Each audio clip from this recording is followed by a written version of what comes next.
dans un instant. La deuxième expérience, la voici. Là aussi, rappelez-vous du fameux thermosiphon. Eh bien, on a un thermosiphon ici dans l'un de ces quatre cylindres. Le premier cylindre est un cylindre massif en nylon, le deuxième est un cylindre massif en fer, le troisième est en cuivre. Peut-être que vous voyez à l'écran les symboles Fe pour fer, Cu pour le cuivre, nylon pour nylon. Et tout à gauche, vous avez ce thermosiphon, c'est-à-dire encore une fois un cylindre qui, lui, est creux, les autres sont évidemment pleins. Ce cylindre creux contient tout en bas ici un fréon que l'on va réchauffer avec une bouilloire, si on veut, et ce fréon, en s'échauffant, va s'évaporer. En s'évaporant, il va monter dans la partie haute du thermosiphon et il va se condenser, donc transmettre de la chaleur dans la partie haute, comme on a vu le dispositif pour construire sur le permafrost. C'est le même principe. Ce que j'aimerais vous montrer, c'est l'efficacité à nouveau de ce mécanisme d'évaporation et de chaleur latente.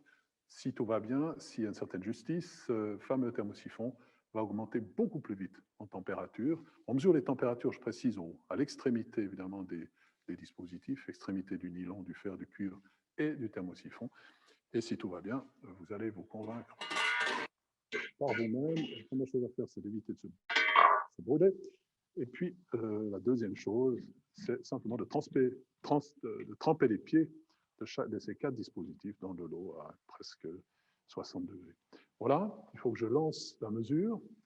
Et cette mesure, vous allez la voir, j'espère, sur l'écran. Ce sont des mesures de température. Alors, pour commencer, évidemment, les quatre températures sont les unes sur les autres, probablement autour des 18 degrés de l'auditoire. Et puis, très rapidement, il va se passer quelque chose. Et j'espère que vous voyez que la chose, le phénomène le plus important à voir, à observer, c'est la montée rapide de la courbe rouge. Et la courbe rouge, encore une fois, peut-être voilà, que je peux pointer ici avec la petite croix, j'espère que vous voyez à l'écran. Cette courbe rouge, c'est la température au sommet du dispositif qu'on appelle le thermosiphon. Vous voyez à quelle vitesse, ça a pris moins d'une minute, à quelle vitesse la chaleur s'est transférée. Encore une fois, hein, c'est un mécanisme de transfert de chaleur qui ne peut transférer de la chaleur que du bas vers le haut, comme on le veut pour construction sur le permafrost, et jamais dans l'autre sens. Et puis dans les autres dispositifs, dans les autres cylindres, eh bien, on a un transport de chaleur, on verra cela à la fin de ce trimestre, par conduction, c'est-à-dire conduction de la chaleur à l'intérieur des matériaux. Normalement, le cuivre devait être le second, vous savez que c'est très conducteur, on se brûle facilement les doigts avec des marmites en cuivre. Eh bien, voilà, c'est la courbe bleue qui est gentiment en train de monter, mais avec un retard énorme sur le thermosiphon. En vert, c'est le fer, et en jaune, c'est le nylon, qui, lui, est relativement mauvais conducteur de chaleur, tant mieux, avec le plastique, on se protège un peu des brûlures, mais on va ainsi voir les trois dispositifs dans l'ordre. D'abord le thermosiphon, le cuivre, le fer et le nylon.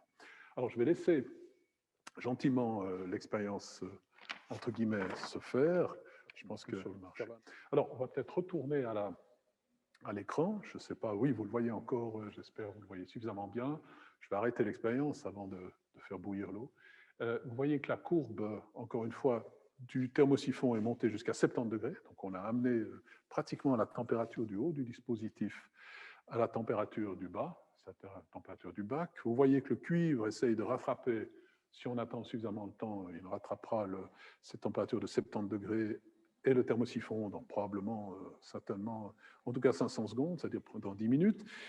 Et pour ce qui est du fer et surtout du nylon, il ne se passe rien. On n'a pratiquement pas ou très très peu de conduction de chaleur.